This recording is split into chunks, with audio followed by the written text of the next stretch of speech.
Assalamualaikum warahmatullahi wabarakatuh. Halo guys. Perkenalkan, nama saya Merepandi. Saya dari kelas 11.5. Di sini saya akan menjelaskan tentang disintegrasi sosial. Tujuan pembelajaran. Setelah mempelajari bab ini, Anda diharapkan mampu 1. Mendeskripsikan konflik bersifat kekerasan dan dampaknya terhadap perpecahan atau disintegrasi sosial. 2. Mendeskripsikan perdamaian dan integrasi atau kohesi sosial. 3. Mendeskripsikan pemulihan atau recovery, rehabilitas, reintegritas, dan transformasi sosial. 4. Mendeskripsikan reintegrasi dan koeksistensi sosial dalam kehidupan damai di masyarakat. Disintegrasi sosial. Disintegrasi sosial yaitu memudarnya kesatupaduan dalam organisasi dan solidaritas yang kolektif golongan dan kelompok dalam suatu masyarakat. Tetapi dalam Kamus Besar Bahasa Indonesia, disintegrasi sosial adalah suatu keadaan tidak bersatu padu atau terpecah belah, hilangnya keutuhan dan persatuan. Perbedaan kondisi integrasi dan disintegrasi. Jika integrasi berarti penyatuan, keterpaduan antara elemen atau unsur yang ada di dalamnya. Sedangkan disintegrasi dapat diartikan ketidakpaduan atau keterpecahan di antara unsur-unsur yang ada. Gejala disintegrasi sosial. 1. Tidak ada kesamaan pandangan atau persepsi antara anggota masyarakat akan tujuan masyarakat yang semula dijadikan patokan atau pegangan. 2. Norma-norma masyarakat tidak dapat berfungsi dengan baik sebagai sarana untuk mencapai tujuan. 3. Adanya pertentangan antara norma-norma dalam masyarakat sehingga menimbulkan kebingungan bagi anggota masyarakat tersebut. 4. Sanksi yang diberikan kepada pelanggar norma tidak dilaksanakan sebagaimana mestinya. 5. Tindakan-tindakan anggota masyarakat tidak lagi sesuai dengan norma-norma yang berlaku dalam masyarakat. 6.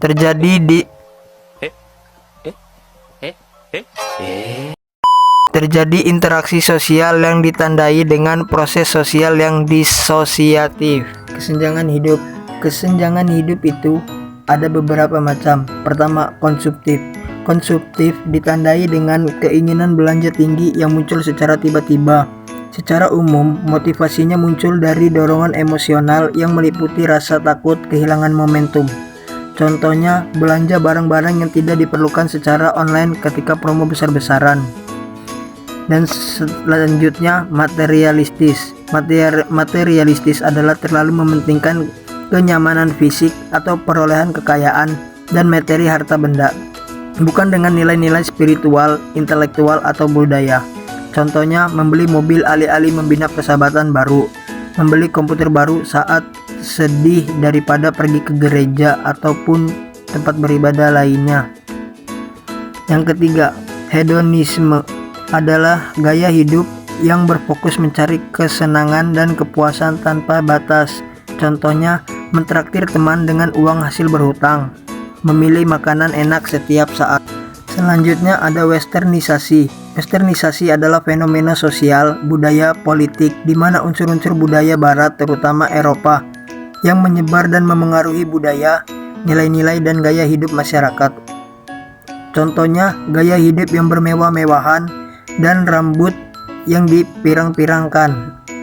Dan yang terakhir ada sekularisasi. Sekularisasi adalah fenomena yang diambil oleh adanya pemisahan nilai-nilai dan norma-norma keagamaan dengan kehidupan sehari-hari, terutama dalam bidang politik dan ekonomi.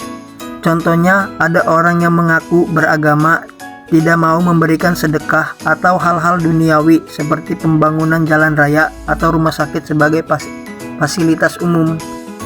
Bentuk-bentuk disintegrasi. 1. Pergolakan daerah. Hal ini didasarkan pada beberapa alasan diantaranya seperti ideologi, politik, ekonomi, dan sosial budaya. 2. Aksi protes dan demonstrasi. Hal ini dilakukan karena adanya ketidakpuasan terhadap kebijakan-kebijakan yang menyangkut kepentingan umum. 3. Kriminalitas, yaitu cenderung pada kejahatan-kejahatan yang bersifat disosiatif yang cenderung melawan norma hukum.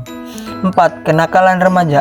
Salah satu bentuk masalah generasi muda yang menggambarkan disintegrasi akibat adanya perubahan sosial. Faktor-faktor penyebab disintegrasi. Faktor penyebab disintegrasi ada dua. Satu, perbedaan kepentingan dan prasangka dan diskriminasi. Perbedaan kepentingan ada dua jenis kepentingan dalam diri individu, yaitu kepentingan untuk memenuhi kebutuhan biologis dan kebutuhan akan psikologis. Perbedaan kepentingan tersebut antara lain sebagai berikut. 1. Kepentingan individu untuk memperoleh kasih sayang.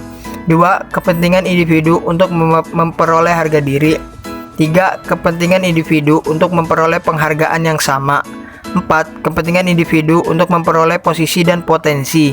5. Kepentingan individu untuk membutuhkan orang lain.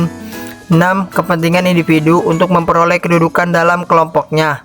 7. Kepentingan individu untuk memperoleh rasa aman dan perlindungan diri.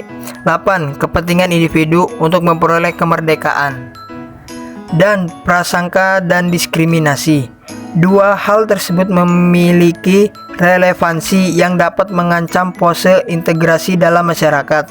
Prasangka tersebut dapat menumbuhkan jarak sosial di antara anggota itu sendiri. Sebab akibat terbagi menjadi tiga.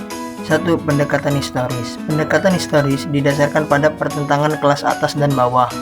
2. Pendekatan sosiokultural dan situasional. Pendekatan sosiokultural dan situasional itu terbagi menjadi 4. Yang pertama, mobilitas sosial atau perpindahan dari strata satu ke lainnya. 2. Konflik antara kelompok. 3. Stigma perkantoran atau ketidaknyamanan atau ketidakpastian. 4. Sosialisasi, mulai dari kecil sampai dewasa. Lalu selanjutnya 3. Pendekatan kepribadian. Selanjutnya kesimpulan. Kesimpulan dari disintegrasi sosial ini, kita harus selalu waspada terhadap ancaman disintegrasi sosial, karena itu dapat merusak kebudayaan negara kita. Dan jangan lupa dan ingat semboyan kita bahwa perbedaan agama, suku, ras, dan budaya bukan suatu masalah jika kita tetap memiliki satu tujuan yang sama. Oke, cuma itu saja yang dapat saya berikan tentang disintegrasi sosial. Terima kasih sudah menonton.